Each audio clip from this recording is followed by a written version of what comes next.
Hey, this is Ramon, Channel Alpha 4, and today I would like to review for you The Lily of the Field and the Bird of the Air by Søren Kierkegaard, sometimes also known as the Three Godly Discourses. First off, this book is from last year.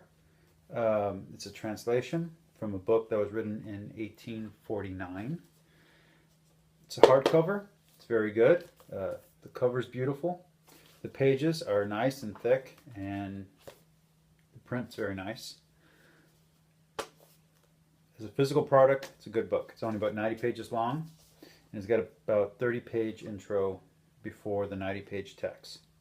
So, figure that's what you're getting at. And it's $16 right now, maybe 18 with tax. Søren Kierkegaard, if you don't know, is a philosopher from the mid-1800s. He's sometimes seen as the father of existentialism, although he saw himself more as a theologian and a religious philosopher. So you might think of him as the immediate precursor to existentialism. As for this translation, it's a very good translation. The language is not overly academic. It's written very elegantly and very beautifully. And I would say that even if you're a layman and you're not into philosophy or religion, you could probably still get a hold of this and understand it. As for the intro itself, I recommend you skip it. Read the book first. If you like the book, then go back, read the intro, and get all that little extra information that you might crave at that point. As for the book, this is a breakdown of a gospel of Matthew 6. It is a sermon on verses 24 through 34. I really like how it opens up. It opens up with the preface that basically addresses the reader as an old friend. I always like it when writers do that. And then it goes into an opening prayer, which I like that too. I like that tradition. In a lot of Orthodox Catholic and in a lot of devout Muslim speakers, before they talk about religion or faith, they will open up first with a prayer. So I like that tradition. I like that idea. Then he gets into his ideas. So the first idea is on silence, and it's sort of like he's promoting what if you do yoga or if you're into Taoism, silent thought. Although his silent thought is a little different because he talks about how the cacophony of sound made by the myriad creatures can blot out everything. So kind of like static noise, but how a single sharp thought can distract you. So it, again, really close to the metaphor of how if you do silent thought or silent meditation, it kind of goes in line with that. Then his second point is about obedience. So he says that the natural state or the best way to be is to be obedient and to simply submit.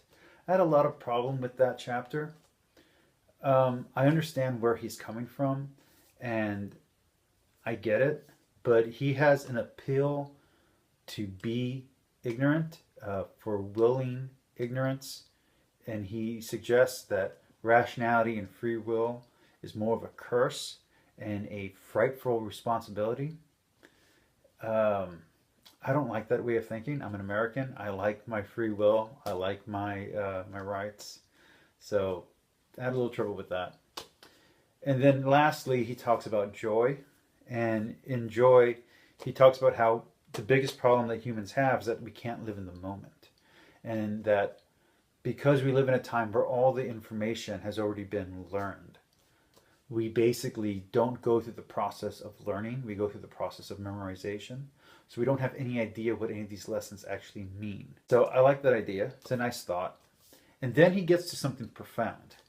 He's kind of like tying everything up, and at the very end he goes, oh, by the way, after I've gone through this process, after I've told you that your teacher should be the ant and the bird of the sky and the flower of the field and the blade of grass, after you've submitted to all these metaphors as your teachers, and you've actually learned real lessons from the real creatures, he comes to this conclusion through the process, which is kind of the message of the whole book.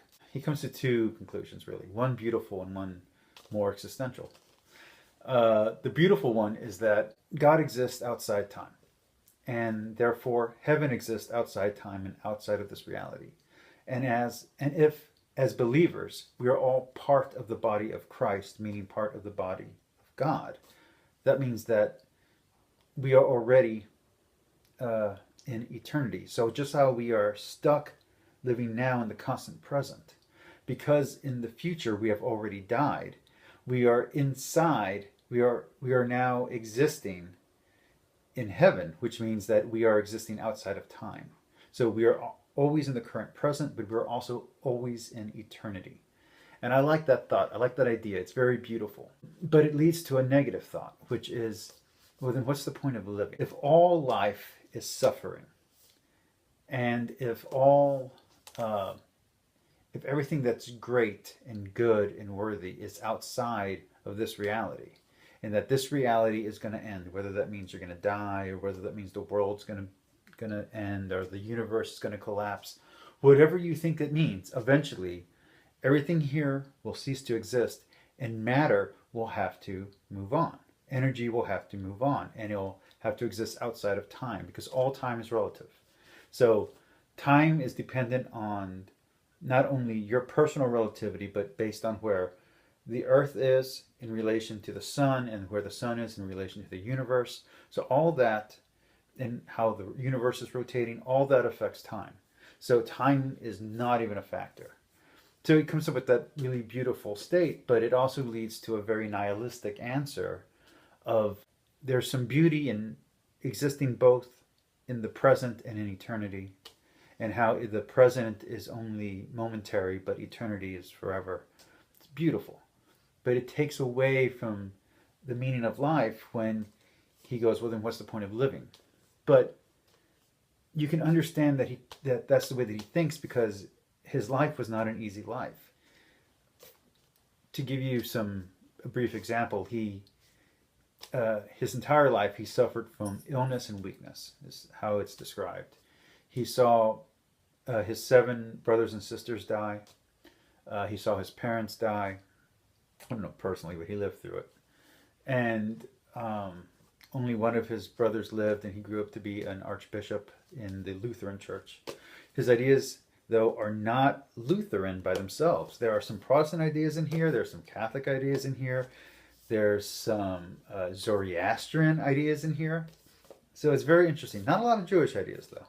But it's very interesting that in this little book, you see even some Muslim ideas in here. So it's very interesting where, like at this time period in 1849, what exactly was going on that he would know all this stuff. And to give you an idea about that, 1849 is when Harriet Tubman escaped slavery. 1849 is when the 49ers happened, with the gold rush to California. In Denmark, where this was written, they were going to war with Germany. In Russia, Dostoevsky was about to be executed as a radical thinker. It kind of gives you an idea kind of what's going on with in the world at this time period. And Kierkegaard comes up with some very interesting ideas. Hence, he's the founder, or the supposed founder, of existentialism. That being said, I would give this book a 4 out of 5. If you're a religious person, if you're a philosopher, if you're a believer, a Christian, of any denomination or whatever, I would say read this. If you're an existentialist, though, which is supposedly the audience for this, I don't know if you would like it. A note on the translation. Even though the translation is good, the punctuation here bothered me a little bit. I don't know if that's a quirk of the original manuscript or a bad habit of the mannerisms of punctuation of the translator, and that kind of bothered me and distracted me. Outside of that, there was nothing really bad about the book. The ideas here are a little simplistic, and I don't agree with Kierkegaard when it comes to his understanding of animals and children. He thinks of them as always innocent, as always obedient, as having no free will of their own, as being subservient, having no type of even a simple soul. So his ideas on animals and children are not very comfortable for me. And his ideas on plants, I mean, he says he's trying not to be poetic, but he ends up, and he even admits to it, that he can't get out of being poetic and metaphorical. But that being said, it's a very good book. I highly recommend it. 4 out of 5. Go read Kierkegaard. Peace.